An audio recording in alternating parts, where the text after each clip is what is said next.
Welcome to Anews. I'm Amir Tassim and you're watching Turkey's Diplomacy.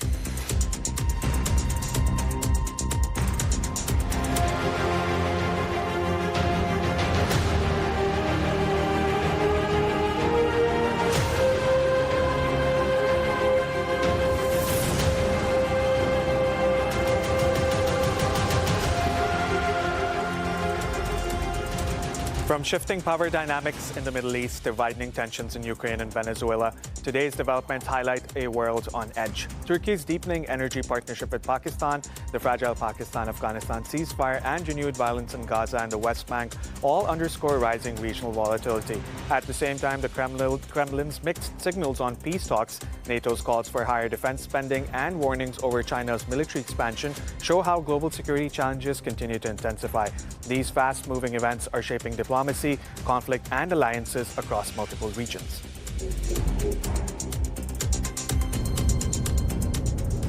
Türkiye has signed a series of energy agreements with Pakistan to explore offshore and onshore oil and natural gas fields starting next year, marking a significant expansion of bilateral cooperation. Bu alanda Sayın Cumhurbaşkanımızın ortaya koyduğu iki ülke arasındaki ticaret hacmini 5 milyar dolara çıkarma noktasında biz enerji ve maden alanını çok önemli bir alan olarak görüyoruz ve hakikaten burada bu hacme ulaşabilmek için bu alandaki somut işbirlikleri önem arz ediyor. The state-owned Turkish Petroleum Corporation inked partnerships with multiple Pakistani firms in a deal covering 3 offshore blocks and 2 onshore areas. The agreements were formalized in Islamabad, where Turkish Energy Minister met senior Pakistani officials and emphasized Ankara's intent to deepen ties in energy and mining. A consortium involving Türkiye recently secured rights to explore an offshore field, strengthening its presence in Pakistan's energy sector. Officials said that Türkiye will serve as operator in one of the offshore zones and aims to deploy seismic research vessels to the region in 2026. Work is expected to begin the same year, including seismic surveys and drilling operations that both sides hope will yield commercially viable results. Mining cooperation is also set to expand, with Turkish state companies preparing new projects to tap Pakistan's vast mineral resources. The renewed momentum follows recent high-level visits, as both countries seek to boost trade volumes and explore joint procurement models to reduce energy import costs. Welcome back to the program. Joining me now from the Pakistani capital is political analyst Javed Rana. Javed, welcome to the program.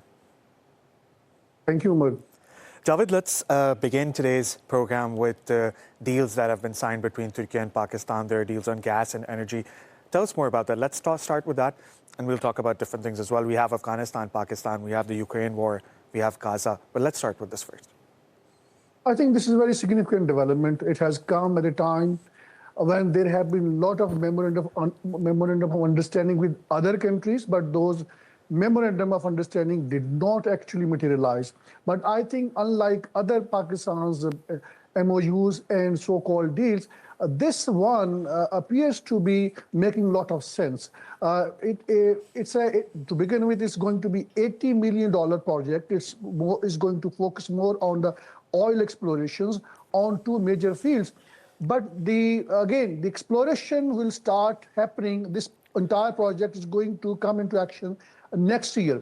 And then I think the bigger question is that how far Turkish firm would be able to come up with some kind of a production. But that is something easier said than done. But there are certainly hopes that the Turkish company would be able to make it happen. Now, I think I'm emphasizing on this particular point also because of the fact that the past experience of Pakistan with the Western oil exploration company did not result positively. There have been many drilling exercises. There have been many oil exploration deals that Pakistan had. And then there were also drilling into different fields. But the net result has not been able to produce the desired result. Pakistan still is producing hardly between 15 to 20% of its oil needs. Rest of all the energy all the oil is being imported from the Gulf states.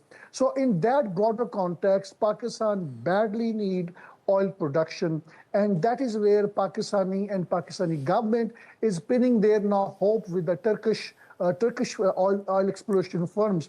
You may recall that not long ago that Pakistan also signed, I would call it, undisclosed deal with the Americans companies, the details of which is not very much in the public domain, but that smacks of some kind of the politics.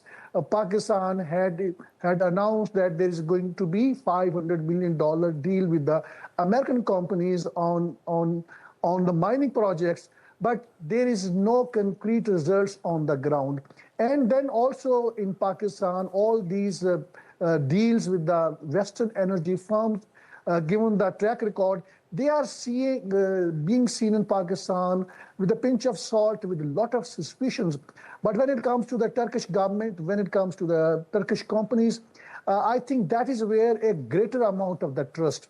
And that is something which is missing with the other Western countries. Yes, Pakistan has similar deals with the different energy firms, like in Hong Kong, like with Canadian firms, with the Chinese, with the Saudis. Particularly, the Saudis have purchased lot of stakes in Pakistan's oil exploration companies, and Saudis have a lot of foothold on this particular issue. But again, the broader question that will boils down to one point, and that is that how far all these companies, and more particularly with the focus on the Turkish oil exploration companies, will be able to produce some oils, and that is what Pakistan badly needs. Javed, also in Pakistan, just very recently, because of the economic and political situation, many multinational companies have left the country. How are you looking at that? Yes, that's a bitter fact in Pakistan.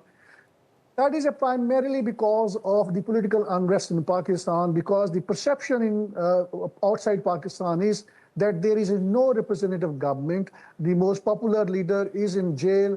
He had won with a 2/3 majority votes, and then every possible suppressive measure is being undertaken in Pakistan to suppress the dissent, and because of which there is a kind of a political chaos, and the foreign investors are not willing to invest in Pakistan, and those who had already invested or those who were already in the process of investing in Pakistan, they are leaving Pakistan. There is a flight of the capital from Pakistan.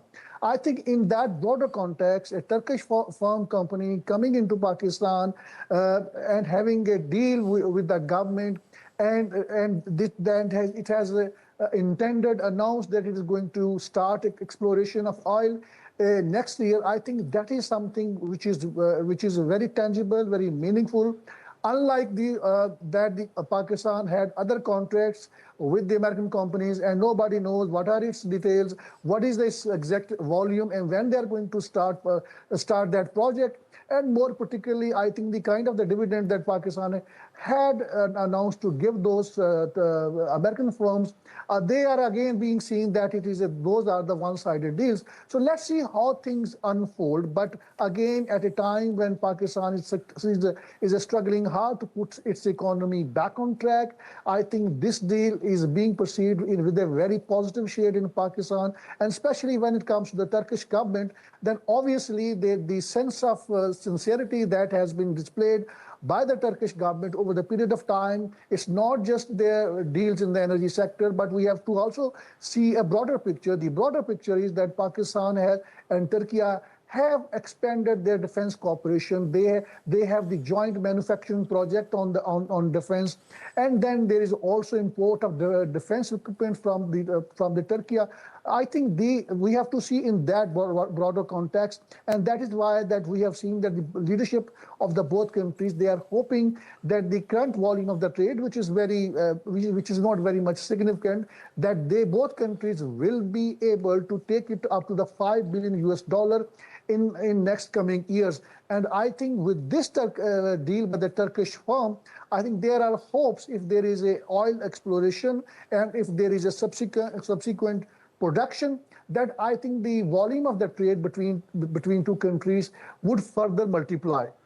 Javed, now there are reports that Pakistan and Afghanistan have also held another round of talks mediated by Saudi Arabia. Obviously, there's no comment yet from the Pakistani or the Saudi side, but we are all well aware of the situation on the ground right now, and we've seen multiple attacks taking place as well over the last few weeks, and the Afghanistan government has denied that it was involved in those attacks in Pakistan.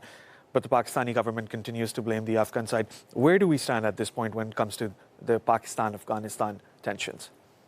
I think it looks like there's a last-ditch efforts on the part of the friendly countries. Previously, these were Turkey, Qatar, and now Saudi Arabia is also there in the forefront. They are trying to basically patch up between the two countries to bring both countries on some mutual points where they can agree upon. My understanding is that it is hard now to imagine that both countries will be agreed on some kind of so-called peace accord because there is a trust deficit. Afghan government have been in the past, they have repeatedly given assurance to Pakistan that their land, their soil would not be used for terrorism inside Pakistan, but that we have seen over the period of time that there has been terrorism inside Pakistan across the border. But at the same time, we have to also understand the bigger picture. And the bigger picture is that the terrorism in Pakistan is just not imported from Afghanistan. There are also indigenous factors. Pakistan's Khyber Pakhtunkhwa province, the northern western province, and the southwestern province, Balochistan, these two provinces have been rife with the terrorism for the last 25 years. And there is not just one terrorist group or two terrorist groups who've been sheltered by the Afghan government. There are so many terrorist groups who have been operating inside Pakistan. They have their sleeper cells. They are operating deep inside from Pakistan. Afghan government is saying that the Pakistan wants a kind of a peace accord with them where the Kabul is going to be held accountable for whatever the terrorist act happens in Pakistan. Afghan government would be held accountable. I think that is a part of the reason that the Afghan government is reluctant. But at the same time, it is still not understandable as to why they are not expelling TTP, a terrorist organization, and as to why they are not stopping them. But again, we have to see other broader picture, and that is where my understanding is the real problem. Afghan government has also blamed Pakistan that Pakistan is providing shelters to the Daesh terrorists, so-called Islamic State, and there have been some unconfirmed reports that even Afghan government used discreetly some drones to target their hideouts in Pakistan's bordering region. So I think in that broader context, it looks like that both countries have their agenda. That's my very dispassionate, fair assessment of the situation. And then Afghan government had also demanded Pakistan that there has been flights of the drones. Now, the suspicion is that perhaps those drones are flying from Pakistani side of the border inside Afghanistan, and these drones may be of American origin. These may be of U.S. drones. So again, the Afghan government is suspect that perhaps Pakistan has given some kind of a secret military bases to the Americans, and Americans have been operating. So because of those factors, there is a huge distrust between the two sides. And that is why we have not seen this peace accord. It looks like that both countries have their agenda. And then let's not forget a broader picture. The broader picture is that there are two incidents happening in the USA, and let me interpret those incidents. In one incident, an Afghan national, he shot two US National Guard and soldiers. One of them probably was injured, another one perhaps was killed. And now, just a couple of days ago, there was an Afghan national in Texas, USA, and he uploaded a video on the social media threatening to the American government that he is going to carry out suicide bombing. Now, with these two incidents happening in the USA, they are being now blamed onto the Afghan government that they are responsible for these two Afghan citizens. But let me give you a broader picture again, and that is that one of the Afghan nationals who attacked on the U.S. National Guards, he was known CIA agent in Unit Number 3 in Kandahar when Americans were there in Afghanistan. He was taken along with tens of thousands of others Afghans to the USA, those who had helped the Americans to establish their military footprint inside Afghanistan in the past. They were all taken. Some of them were taken to the USA. Now it is ununderstandable that how all of a sudden a CIA agent have become an agent of the Afghan government. This doesn't make sense. And similarly, the second incident where this young man in Texas claimed that he's going to carry out some kind of suicide bombing, that also looked like driven with the political agenda. We don't know on whether he's also CIA agent, but I think there are two broader objectives that looks like to be the case. One is that to create condition in the USA where all these foreign nationals who were allowed by the Joe Biden government to come in USA, and I think they are going to be expelled. And it's not just confined to the Afghan nationals. There are so many other nationalities who are being expelled from the USA. Another fear of mine is that probably the grounds are being created through all these kind of a false flag, smaller operations, where a justification could be given to support Pakistan in any possible regime change operation in Kabul. And you may recall that during last 1.5 weeks, there have been 2 attacks inside Tajikistan, where 7 Chinese were killed, including Chinese engineers who were working on the different projects in Tajikistan. And those attacks, according to the Tajikistan government, they were originated from the Afghan side of the border. Now, it again doesn't make sense why Afghan government would sponsor an attack on the Chinese engineers in neighboring country, while the Chinese have spent tens of billions of US dollars inside Afghanistan.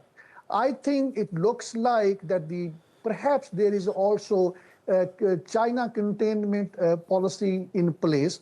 And my fear once again is that Pakistan may be used for that if they go for some kind of a regime change operation. I think the credit does go to Turkey and Qatar in the past that they prevented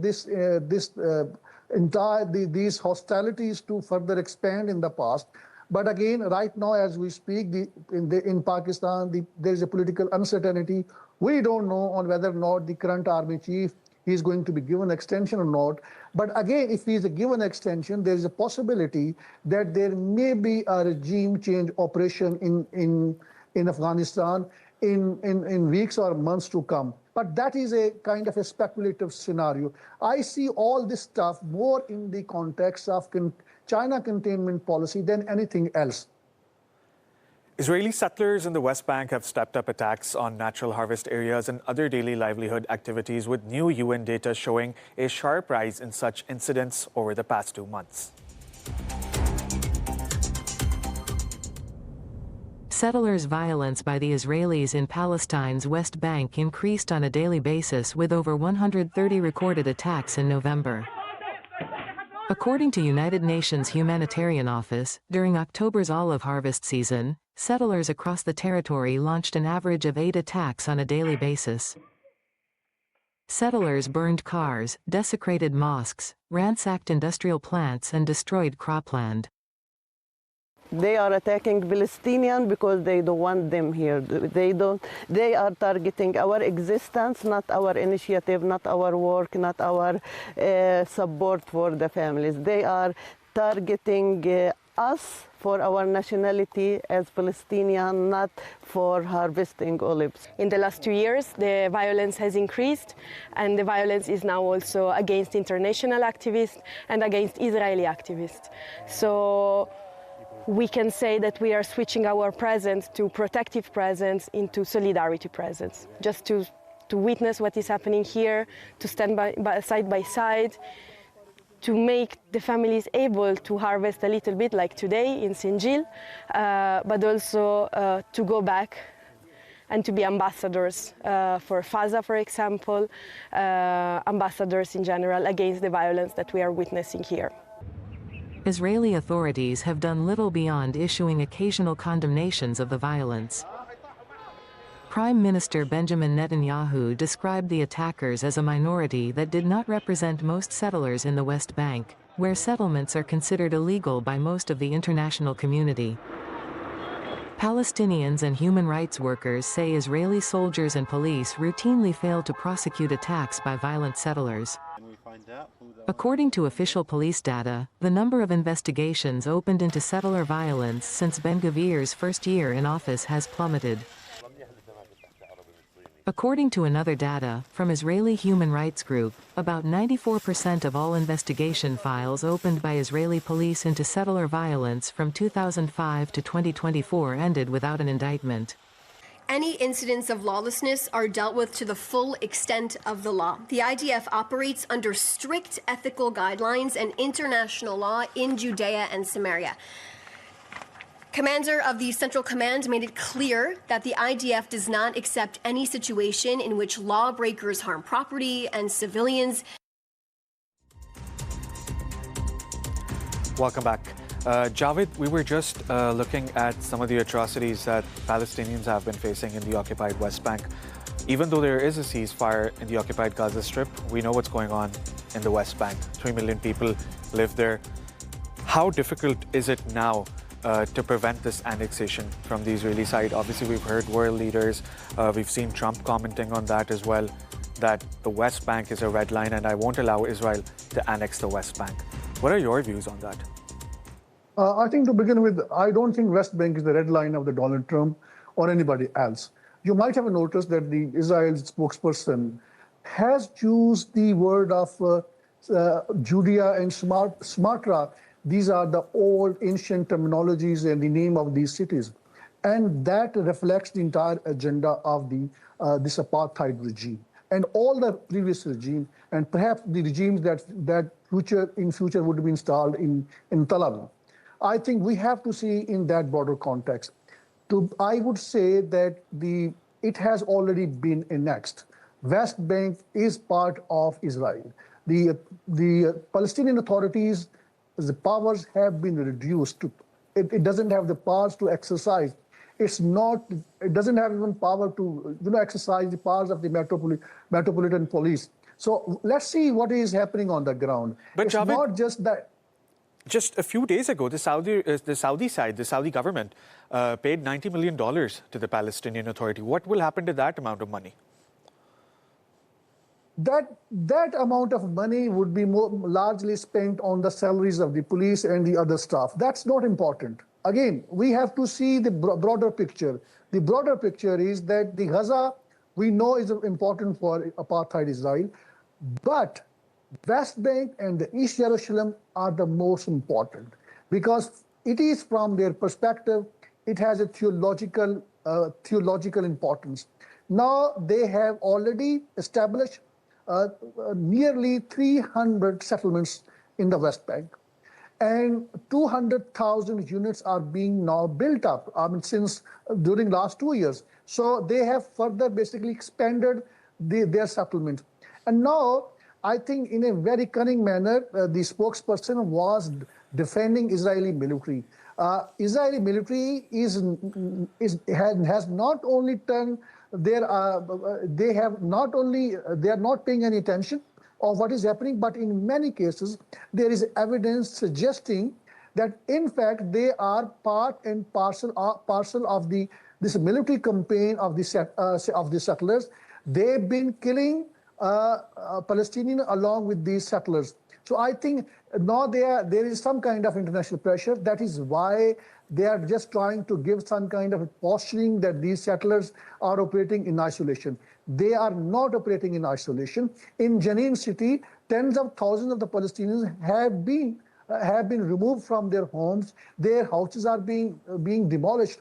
There have been drone attacks onto the many residences of the Palestinians. So far as their different housing structures are concerned, they are being demolished every next day through court orders. Number one, that's just part of it, and also straight away illegally. So there's nothing new that we are seeing other than the fact that now settlers have accelerated the pace of the expansion of their settlements.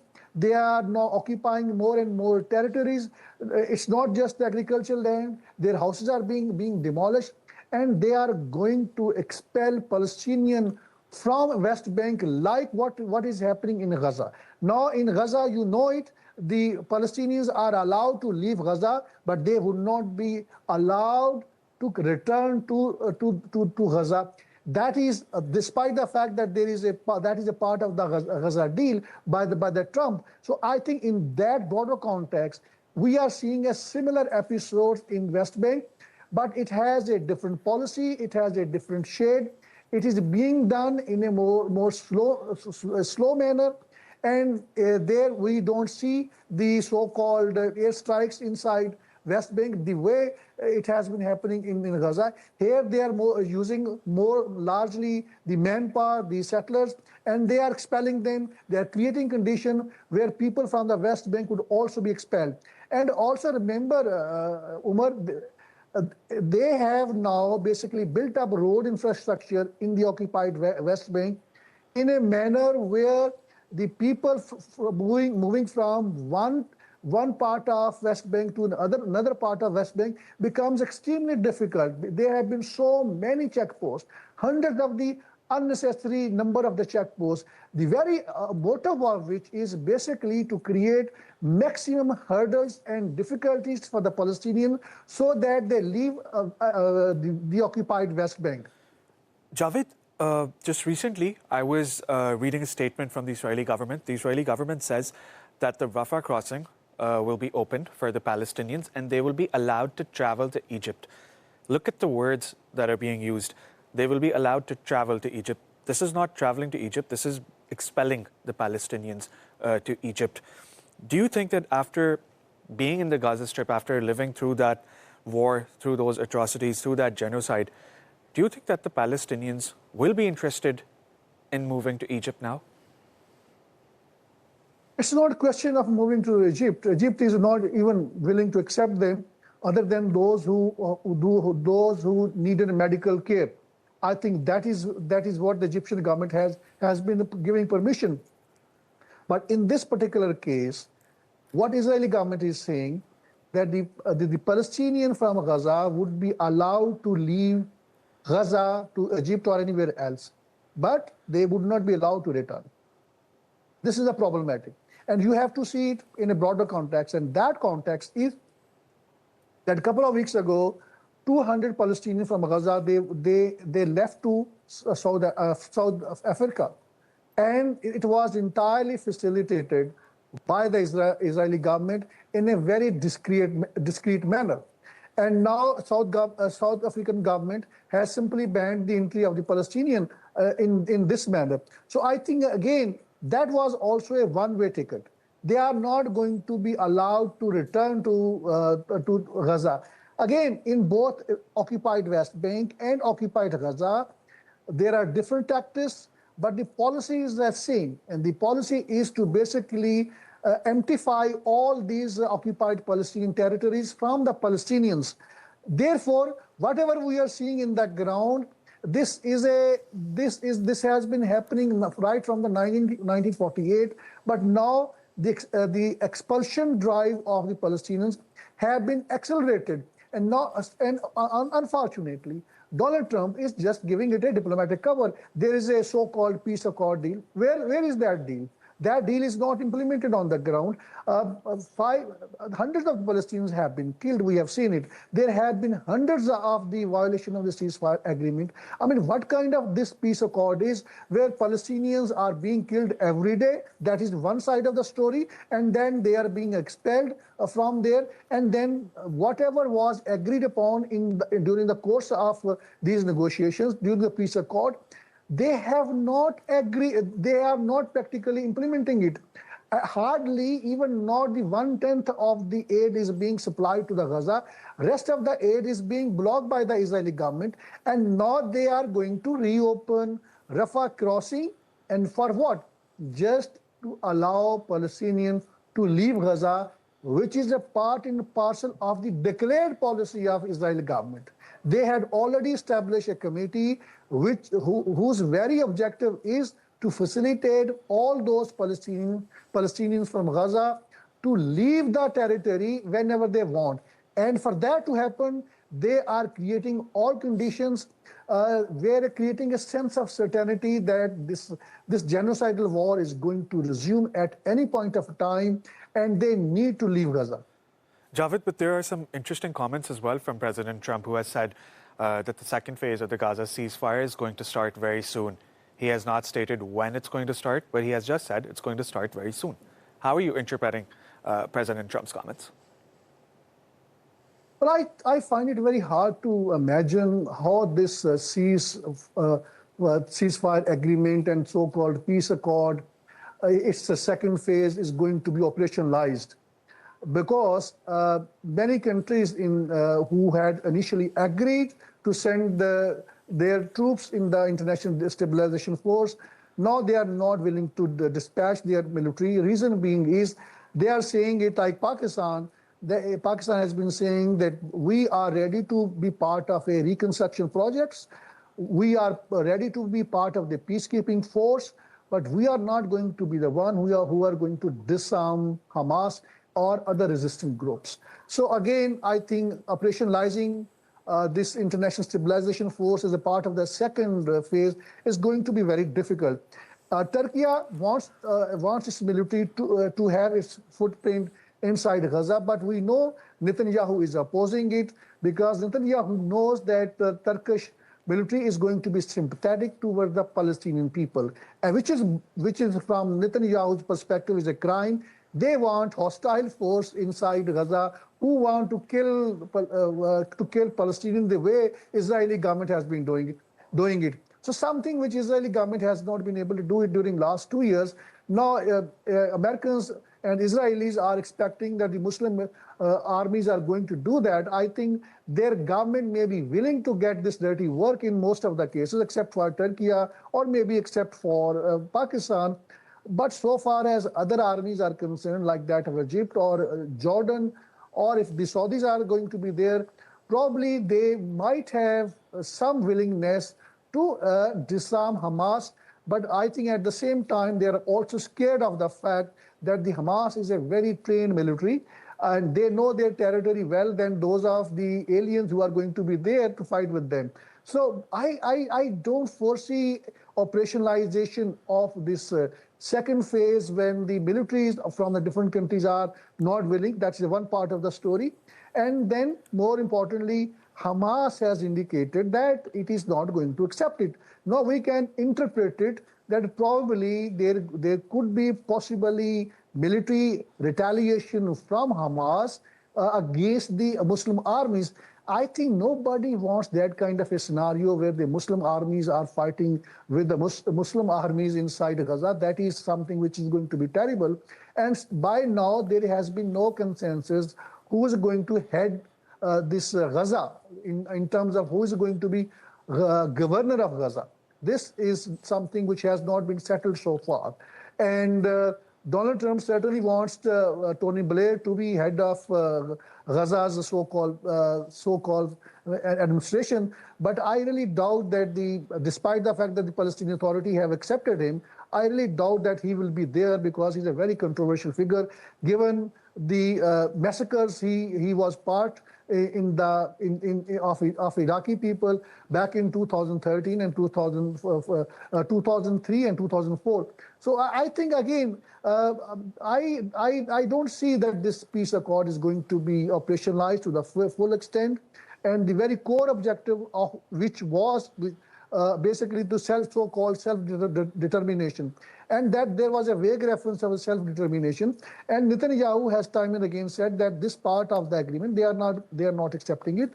There is going to be no two-state, and that is where the real problem lies. So all these Muslim armies, if they really be there in in Gaza, it means basically they will be pursuing Israel's agenda, because rest of the remaining Muslim armies means basically all the armies of the Arab monarchs. Will they be willing to do the dirty job of Israel? Again, that is something easier said than done. Javed, also my final question to you would be: tell me about the tell me about the Arab stance. Tell me about these Arab countries, Saudi Arabia, UAE. What are their views at this point? Because this ceasefire is not progressing. There have been violations. We don't know when the second phase is going to start. There's so much uncertainty when it comes to the International Stabilization Force. How are they looking at the ongoing developments? I think at this particular point of time, there have been a lot of negotiations between Egypt and Pakistan, and I think there has been similar exchange of views between different Muslim countries, and more particularly with the Gulf states, on how to operationalize International Stabilization Force, on how to be part of the International Stabilization Force. Egypt, since has formally recognized Israel of the apartheid regime, I think Egypt has been coordinating with all those countries. My understanding is so far they have not been able to reach to any conclusion on how to operationalize it, because nothing is clear so far at a time when Netanyahu is insisting that there is going to be no two-state solution, when Netanyahu is insisting that these armies are supposed to disarm Hamas, at a time when many countries are not willing to do the dirty job. I think these negotiations which have been happening, these all kind of the meetings which have been happening among these 7-8 Muslim countries, so far these meetings have not produced any tangible results to operationalize the second phase.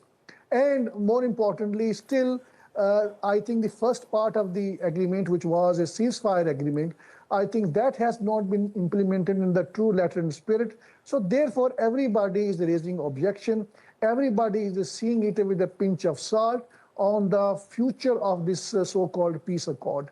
Because as we speak on Gaza, we know it that the occupied West Bank is also facing the similar situation. So again, as long as I think there is some kind of at least economic deterrence to the genocide of the Palestinian and their massacre, I don't foresee that there would be any tangible positive result, that these Muslim countries would be able to bring an end to the terrorism and the resumption of the genocide of the Palestinians. Political analyst Javed Rana, thank you so much for that analysis. It was a pleasure having you on today's episode of Turkey's Diplomacy. That brings us to the end of our program. Thanks for joining us. Bye for now.